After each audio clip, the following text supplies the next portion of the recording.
que a veces las mejores cosas de la vida ocurren exactamente después del peor momento de la vida. Así que espera, confía y descansa, porque Dios te ama de verdad. Y ahí, en medio de mi crisis, me encuentro con Dios y me dice, alábame, solamente alábame. Yo argumentaba con él y le decía, Señor, pero ¿cómo salgo de esta crisis alabándote? Y me llevó a Jericó, viendo un pueblo alabar a Dios, glorificar a Dios. Y yo dije, ¿y la guerra? Alábame, déjame a mí lo imposible. Bienvenidos al programa de Enfoque a la Familia, en donde ayudamos a las familias a mejorar a través de capacitación y educación en línea. Les saluda Esteban Porras, su coanfitrión, y está con nosotros nuestro director para Iberoamérica y mi papá Sixto Porras. ¿Cómo estás? Muy bien, Esteban, estoy feliz porque hoy vamos a España virtualmente y eso me emociona muchísimo, principalmente por la calidad de amigo que tenemos hoy en el programa. Así es, él es José Luis Navajo, déjenme presentarlo, él es pastor, autor y conferencista. Comenzó su ministerio pastoral a los 17 años y ha escrito más de 27 libros. Uno de ellos inspiró esta conversación que vamos a tener, que se llama Encuentros con lo Sublime, en el cual hablamos de encuentros que tuvo Jesús con las personas y cómo hoy nosotros podemos tener un encuentro con él. Además, José Luis, lo más importante es, tiene un matrimonio, es padre y es abuelo. Y eso es un gran privilegio para nosotros siempre presentar así. Bienvenido, José Luis, a Enfoque a la Familia. Muchísimas gracias. Es un verdadero placer estar con vosotros y con toda vuestra magnífica audiencia. Muchísimas gracias. Muchísimas gracias a ti. Valoramos el espacio que has hecho en medio de tus vacaciones. Concedernos este espacio es maravilloso. Lo apreciamos muchísimo. Algo que queremos entrar a conversar es aquellos momentos en que Jesús se acerca a las personas con dolor. Muchos de nosotros en el 2020 perdimos a un ser querido. Vimos iglesias perder a muchas personas. Y decimos, ¿dónde está Dios en medio de todo esto? ¿Cómo fue para ti, para tu iglesia, lidiar con estos tiempos difíciles? ¿Y cómo eso les acercó a Dios? ¿Cómo eso les ayudó a encontrarse con Cristo? Sí, realmente fue un tiempo complejo. Es un tiempo que creo que sacudió la humanidad entera, la sacudió desde sus cimientos. España no escapó de ese colapso sanitario, de esa crisis global. Y, de hecho, el libro que inspira esta conversación, Encuentros con lo Sublime, fue escrito íntegramente durante ese tiempo de pandemia. Wow. Realmente lo vivimos aquí en España de una manera muy sensible. Una cosa es cuando uno escucha cifras, estadísticas. Y otra bien distinta es cuando uno ya puede poner nombres y apellidos, puede poner rostro, gestos a esas estadísticas. En lo personal, cuando después de la pandemia volvimos a congregarnos en la iglesia, yo no podía apartar mis ojos de ese segundo banco de la iglesia, esa segunda fila de asientos donde desde siempre se sentaban las hermanitas ancianas de la iglesia, esas mujeres de fe, de cabello blanco y alma más blanca todavía. Yo siempre prefería que ellas ocuparan esa segunda fila, porque de algún modo cuando yo me sentaba en la primera, como que el aroma de sus oraciones me envolvía, me alcanzaba. Era algo así como que me protegía antes de subir al púlpito a ministrar. Cuando después de la pandemia mis ojos recorrían esa fila de asientos y encontraba tantos espacios vacíos, mujeres de fe que en ese tiempo de pandemia fueron llamadas a la presencia de Dios y a las que no pude despedir en un funeral como yo hubiera deseado, realmente fue complejo. Y sin embargo me di cuenta de que esos espacios de dolor, esos desgarrones en el alma, se convierten en cicatrices que luego proclaman mensajes de fe. Así que la COVID-19, como cualquier otra crisis que se vive en las manos de Dios, fueron profundas crisis pero tremendas oportunidades también. Una de las preguntas que nos hacemos, José Luis, es ¿cómo sobrellevar un dolor cuando es inesperado? ¿Cómo enfrentar una crisis cuando no la esperábamos? ¿Cómo prepararnos para esos momentos inesperados? En los momentos normales, porque en los momentos normales estamos ocupados, caminamos normalmente, pero ¿cómo enfrentar el dolor cuando la crisis es inesperada? Es una pregunta de gran calado, Sixto, una pregunta de gran profundidad. Creo que para la próxima crisis que enfrentaré, debo comenzar a prepararme ahora, hoy, en este mismo instante, porque sabemos bien que Jesucristo, no fue un vendedor del Evangelio, fue un maestro de la palabra. Jesús no tapó la letra pequeña del contrato. Él no intentó ocultar la realidad. En el mundo tendréis aflicción. Él lo dijo, no lo obvió, no lo esquivó. En el mundo tendréis aflicción. La pregunta no es, ¿tendré aflicción? La pregunta es, ¿cuándo la tendré? Y los peores momentos de la vida no avisan, no advierten, no envían un telegrama ni un WhatsApp diciendo voy para allá. De pronto, ante nosotros se abre el abismo negro de la vida y llega la gran adversidad.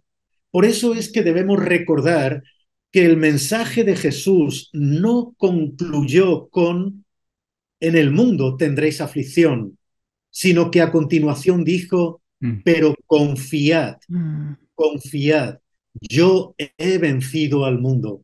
Amén. Así que hay que recordar siempre que la armadura no podré colocármela en el fragor de la batalla, sino que debo vestirme antes para enfrentar la batalla. Así que hoy, ahora, en este instante, es cuando yo debo pedir, Señor, fortaléceme para aquello que deba enfrentar. Wow. ¿Qué hacía Jesús cuando veía personas sufrir? Porque ahora estás diciendo, él les animaba, les decía, van a enfrentar aflicción, pero anímense, yo he vencido al mundo. Ahora, si pudiéramos llevarlo a un plano más personal, y escribías muy bien sobre esto, ¿cuáles son aquellas cosas que ocurren en todos esos momentos donde Jesús se encuentra con alguien en dolor? ¿Cuál es ese factor común? ¿Qué hacía Jesús frente al dolor de las personas y cómo es que lo sigue haciendo hoy? Qué bella pregunta y gracias de verdad porque me permite entrar en uno de los episodios favoritos de lo que es la persona, la vida de Jesús. Jesús ministraba y ministraba desde diferentes frentes. El primer ministerio que él desplegaba ante el dolor era el ministerio de la presencia. Es decir, Jesús se acercaba, se aproximaba a aquel que sufría. Me parece importante decir esto porque, mira, como pastor, en ocasiones me ha tocado acompañar al que sufre. Y hay momentos en que cuando uno se acerca al sufriente, no sabe qué decir, no sabe qué hacer, solo puede estar. Y el ministerio de la presencia fue lo primero que Jesús impartió. Él nunca esquivó al que sufría, nunca apartó al que sufría. Lejos de eso, él se aproximaba, se pegaba al doliente y se pegaba de tal modo que llegaba a convertirse en una segunda piel. Y lo segundo que hacía después de aproximarse es ministrar al alma, ministrar a las emociones. Palabras como no temas, palabras como mi paz te doy, eran inyecciones en el sistema nervioso central de aquel que sufría. Y luego, por supuesto que ministraba al espíritu. Mucho más importante para Jesús que traer un alivio temporal era traer una respuesta eterna, pero no solamente enseñaba a la gente cómo ir al cielo, sino que los ayudaba a vivir en la tierra. Y de ese modo Jesús dejó establecido un perfecto equilibrio, lo que hoy le corresponde hacer a la Iglesia. Tenemos dos misiones. La primera, enseñar a las personas cómo ir al cielo, pero la segunda, ayudarles a vivir en la tierra. Y de esas dos maneras Jesús ministraba en medio del dolor. Wow. Todavía recuerdo uno de los momentos de crisis en los que viví. Me equivoqué en una decisión, eso nos hizo caer en una crisis, en un viaje de culpa. ¿Por qué lo hice? ¿Por qué no escuché consejo? ¿Por qué tomé esa decisión? Y luego viene el dolor de las consecuencias de que dije, Dios mío, estoy arriesgando estas cosas del ministerio, estoy arriesgando esto por no haber escuchado el consejo. Y en medio de la culpa, la vergüenza, no saber cómo resolverlo, uno no duerme, uno se angustia, las fuerzas se comienzan a extinguir, uno no quiere comer, uno tiende a aislarse porque hay vergüenza en uno. Y en eso mi esposa, mis hijos me decían, papá, vamos a salir adelante, vamos a salir adelante. Y ahí, en medio de mi crisis, me encuentro con Dios y me dice, alábame, solamente alábame. Yo argumentaba con él y le decía, Señor, pero ¿cómo salgo de esta crisis alabándote? Y me llevó a Jericó, viendo un pueblo alabar a Dios, glorificar a Dios. Y yo dije, ¿y la guerra? Alábame, déjame a mí lo imposible. Cuando yo recuerdo ese momento y algo que retó mi corazón fue, cuando vuelvas a dormir porque confías en mí, yo haré el milagro. Nada más. Y yo dije, Wow. es mi momento de confiar aunque no vea, aunque no entienda, solamente por la promesa de su presencia. La pregunta que me hago es, ¿cómo lo enfrenta a alguien que no tiene fe? ¿Cómo lo logra enfrentar a alguien que no conoce a Jesús?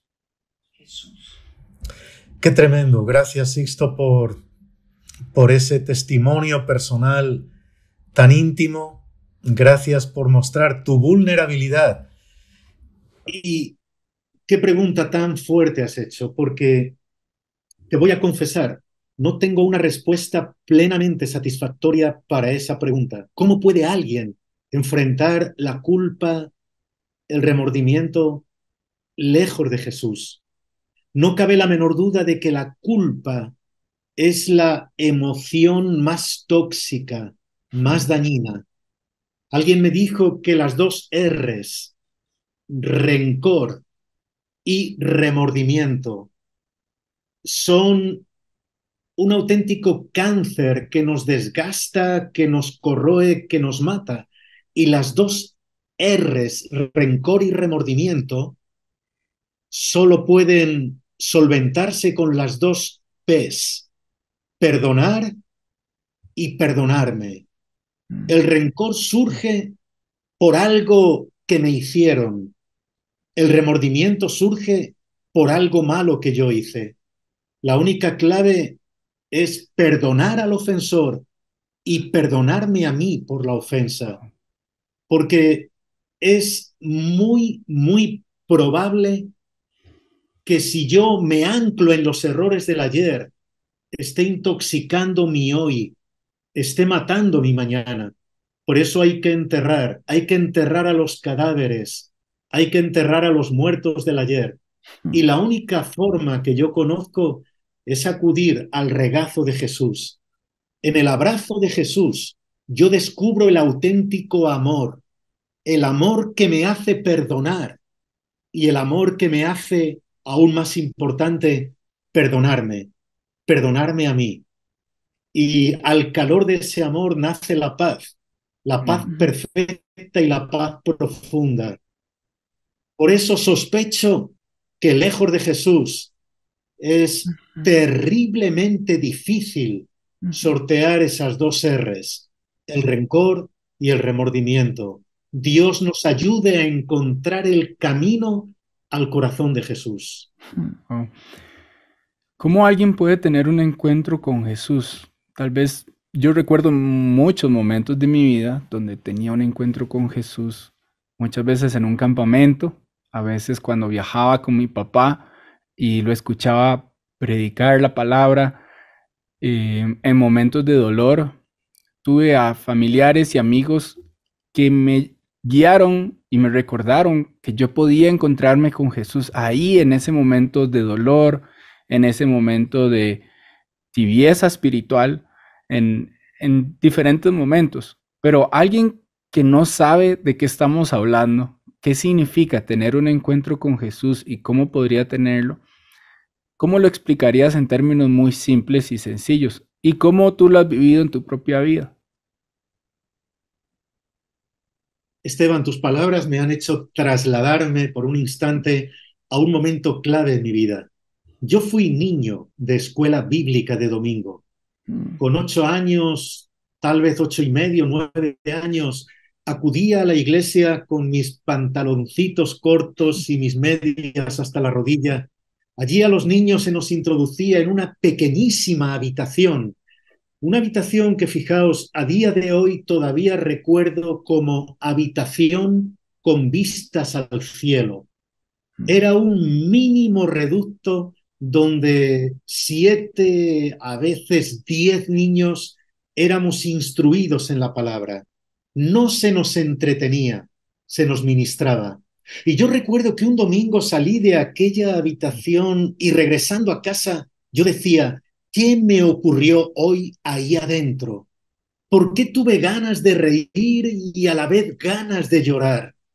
¿Qué fue ese escalofrío que me recorrió desde la coronilla y hasta las uñas de los pies? ¿Por qué sentí que alguien me abrazaba? Hoy puedo entender y verbalizar que aquel domingo en la mañana Dios decidió demostrar a un niño de poco más de 8 años, decidió demostrarle que lo amaba. Pero fue con 12 años de edad cuando definitivamente yo entregué mi corazón a Jesús. Con 8 años, Dios me hizo ver que me amaba. Con 12 años, yo le supliqué a Él, Señor, ayúdame a corresponder a ese amor. Encontrarse con Jesús es lo más importante que podamos hacer en la vida y a la vez es lo más sencillo, porque por cada paso que yo doy hacia Dios, Él da 10 pasos hacia mí. ¿Cómo encontrarme con Él? Simplemente está a la distancia de una oración. Y una oración no es otra cosa que una conversación. Decirle, Señor, la vida me duele y necesito que tú traigas sanidad a este dolor. Señor, yo solo tengo preguntas. Sé que tú tienes las respuestas. Señor, necesito paz y hoy yo quiero recibirte como príncipe de paz. En definitiva, ni siquiera tengo que llamar al corazón de Dios. Es Dios quien está llamando a mi corazón. Solo tengo que abrirle la puerta, decirle, Señor, te necesito como Salvador. Y de esa forma tan sencilla se fragua el milagro más grande de la historia. Dios pasa a habitar en un corazón humano. No me pidáis que lo explique. No soy capaz de explicarlo, pero necesito disfrutarlo. Wow. Y todos tenemos que vivir ese momento. Estaba recordando que en una ocasión terminaba de predicar y mi hijo Daniel tenía como 5 años y me dice, papá, ¿por qué lloro si nada me duele? Y fue tan hermoso ese momento, tantos de esos momentos. Yo lo viví siendo niño y lo viví a mis 18 años a la orilla de mi cama, él llamándome y yo respondiendo a ese llamado. Es algo que todos tenemos que vivir y como lo has dicho, es tan personal, es tan íntimo, es tan natural, tan fuera del ropaje religioso, que es para todos nosotros donde quiera que nosotros estemos, ahí donde tú estás, donde nos miras y donde nos escuchas. Abre tu corazón, si lloras, si nada te duele, y dile a Dios, aquí estoy, aquí está mi alma, aquí está mi corazón, perdóname. Y abre tu corazón con Dios, que Él te perdonó en la cruz hace más de 2000 años y es el milagro más hermoso que puede existir, como ha dicho José Luis, y ahora somos esa habitación en la que Él, el creador del mundo, ha decidido morar. Hay una pregunta que me surge y recuerdo en estos días conversar con una esposa y una madre, decir, en el mismo instante perdí a mi hijo y perdí a mi esposo. ¿Por qué se fueron? ¿Por qué Dios me lo quitó? ¿Por qué este dolor no se logra ir? ¿Cómo acercarme a Dios si pienso que Dios provocó el dolor? Sí, quiero ser extraordinariamente respetuoso con el dolor, con el duelo, con el luto de quienes puedan estarnos escuchando. La gran pregunta es esta: ¿por qué a la gente buena Ujú, le ocurren cosas malas?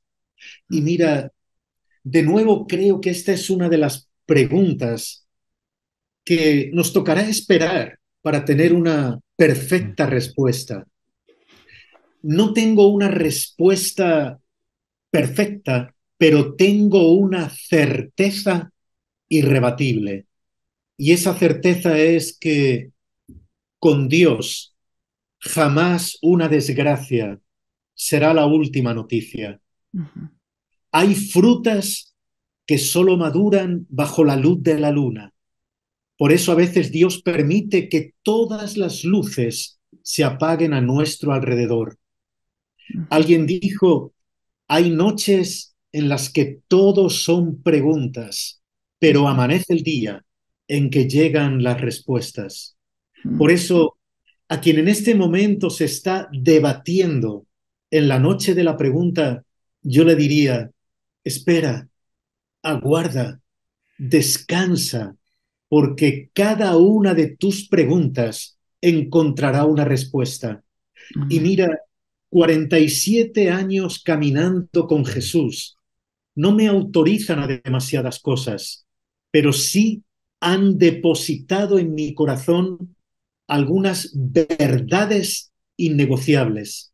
Y una de ellas es esta: si Dios borra, es porque va a escribir algo nuevo. Wow. Si Dios permite que mis manos se vacíen, siempre será para llenarlas de un tesoro mayor. Y si Dios no me da lo bueno, es porque está preparando lo mejor. Wow. Yo sé que todo esto puede sonar a teoría, pero quisiera que quienes nos están escuchando puedan creerme.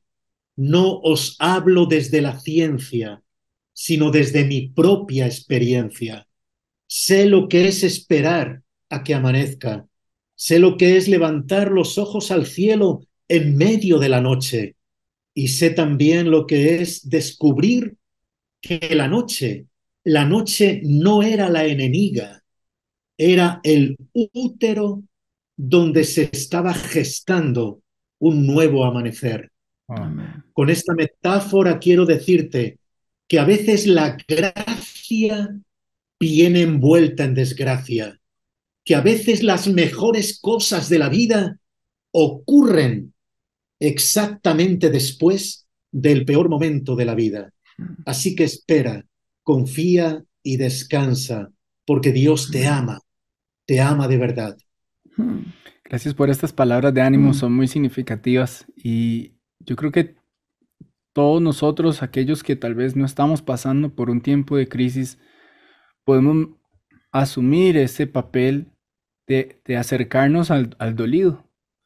Y me gustaría que hables a los papás, porque hay papás que dicen, me gustaría que mi hijo entienda qué significa ser como Jesús cuando ve a alguien con dolor.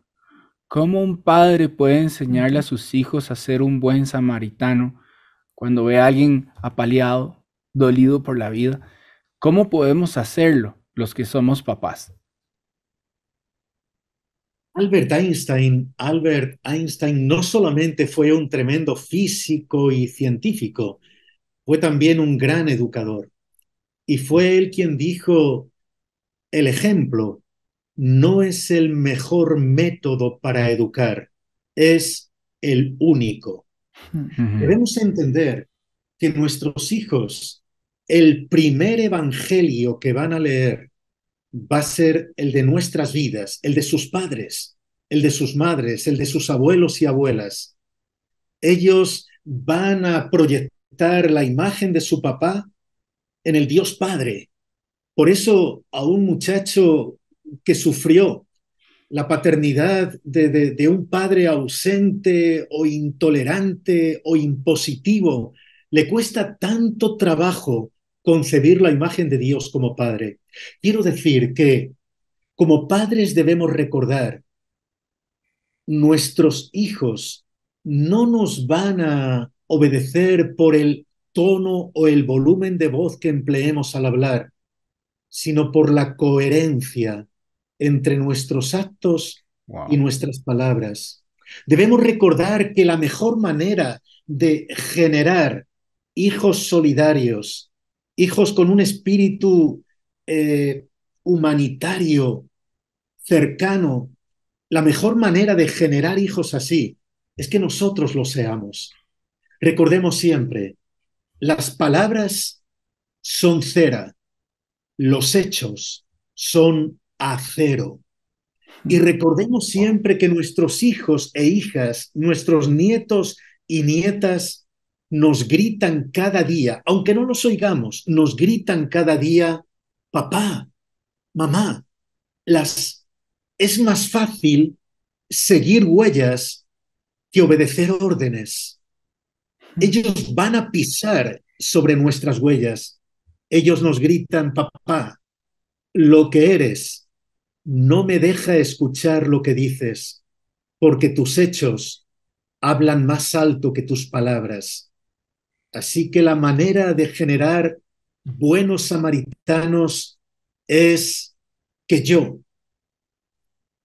descabalgue mi cabalgadura, me acerque al herido, vende esas heridas, aplique aceite y vino, y luego le lleve al herido a un mesón y pague la cuenta. La manera de generar hijos que ayuden es no dar, sino darme en la causa de ayudar a otros. Wow, Dios mío, ayúdanos a hacerlo, a vivirlo. Todavía recuerdo, Esteban, cuando iniciaba su ministerio, ir una vez al mes en la noche con sus amigos a dar de comer a los indigentes en la calle, y llegaban quebrantados, llorando, porque podían palpar el dolor de los más necesitados, y eran escenas que se quedaban guardadas en el corazón. Todos tenemos que ir como familia y vivirlo. Hay culpas que uno vive, José Luis, y me gustaría terminar este encuentro contigo tan especial trabajando con la culpa. Por ejemplo, un migrante que no pudo despedir a su padre porque no podía viajar por su condición de ilegal o porque no tenía los recursos. O una familia que en medio de una gran discusión como Esaú y Jacob se separan por años y a lo mejor en medio muere uno de los dos o muere el padre y no tuve el valor de volver a casa y pedir perdón y disculparme y armarme de humildad para vivir el dolor al lado de ellos. Y todavía recuerdo la escena una vez que iba caminando hacia una reunión y vi una familia en necesidad. Y yo sabía que tenía la respuesta para ellos, darles para almorzar, pero iba tarde a la cita y elegí la cita y no detenerme. Me generó una vergüenza y una culpa que, a pesar de que han pasado años, todavía recuerdo la escena y me duele a mí mismo saber que yo estaba ahí en el momento indicado y que podía dar de comer y no lo hice. ¿Cómo lidiar con la culpa?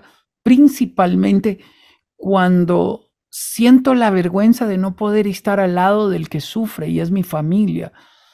Siento la vergüenza de estar lejos porque nos peleamos, discutimos y no sé cómo armarme de valor ahora que está en una necesidad y yo sé que puedo darle una mano. ¿Cómo reencontrarnos como familia para ser más solidarios que nunca? Gracias por esta esta cuestión tan importante que pones sobre la mesa. Alguien dijo que el único gran error es aquel del que no aprendemos nada. Cuando yo soy capaz de tomar mi error, por grueso que sea, por fuerte que sea, tomar ese error y convertirlo en un maestro, entonces hasta una caída puede ser una caída hacia adelante, convirtiéndose en un paso más hacia la meta.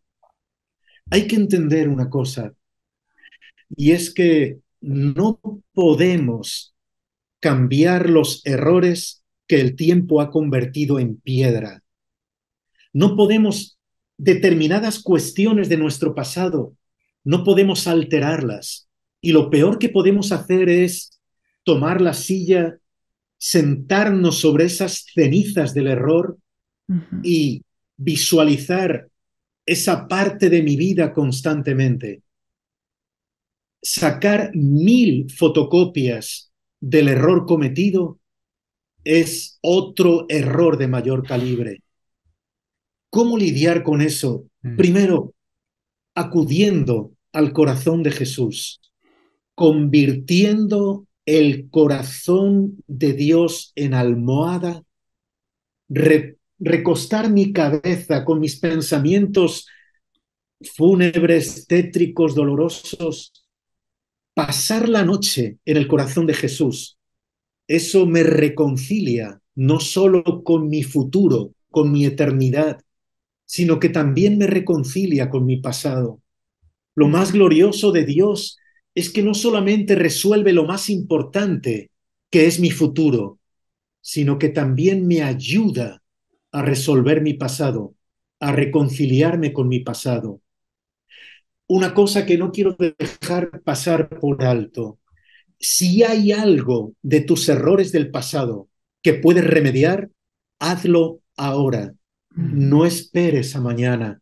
Amén. Si todavía estás a tiempo de verbalizar la palabra perdóname, dila ahora mismo. Si todavía estás a tiempo de posar tu mano sobre el hombro que dejaste desvalido, posa tu mano ahora. Si todavía estás a tiempo de abrazar a aquel a quien le debes un abrazo, hazlo ahora. No esperes a mañana.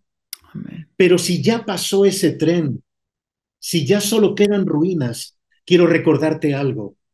Creo en un Dios y sirvo a un Dios que toma las ruinas de nuestros peores errores y las convierte en una obra de arte. Dios perdona, Dios restaura. Fíjate, todos, escúchalo por favor, todos valemos mucho más que el peor error que hayamos cometido. No hay error ni pecado, por horrendo y vergonzoso que sea, que resista el agua del arrepentimiento y el poder de la sangre de Jesús. Así que, si estás a tiempo de enmendar tus errores, hazlo ya. pero si hay cuestiones que ya no puedes remediar, descansa y confía en el Dios que de las ruinas levanta palacios. Él lo hace. Amén, así es. Por eso te animo, si estás lejos de casa, vuelve. Si la respuesta está a una llamada, hazla, pide perdón, vuelve a casa. Y como ha dicho José Luis, en el tanto hay tiempo, tenemos que enmendar aquello que nuestra conciencia nos dice que debemos de actuar con prontitud para reconciliarnos con los que amamos, para abrazar como nunca antes. Y logramos esta sensibilidad cuando le damos nuestro corazón a Cristo Jesús. José Luis, mil gracias por haber estado con nosotros. Gracias por tu sabiduría, por lo que haces, por el ministerio que cumples, por bendecir Iberoamérica como lo haces, por cada uno de tus libros, por tu tiempo invertido para edificar al cuerpo de Cristo. Te bendecimos y gracias por haber estado hoy con Enfoque a la Familia. Muchísimas gracias. Mi abrazo más sincero mi gratitud más sincera y hasta pronto y hasta siempre de corazón. Y gracias a todos los que han estado con nosotros. Pueden encontrar en la descripción de este video, los que nos ven desde YouTube, el libro Encuentros con lo Sublime, y también vamos a poner un recurso especial que se llama Cómo superar las crisis. Si usted está atravesando un tiempo de dificultad, lo podrán encontrar ahí. Los que nos escuchan desde la radio pueden ir al canal de YouTube y buscar este video titulado Encuentros con Jesús. Gracias por estar con nosotros una vez más. De parte de todo el equipo y de mi papá, se despide Esteban Porras de Enfoque a la Familia, en donde ayudamos a las familias a mejorar.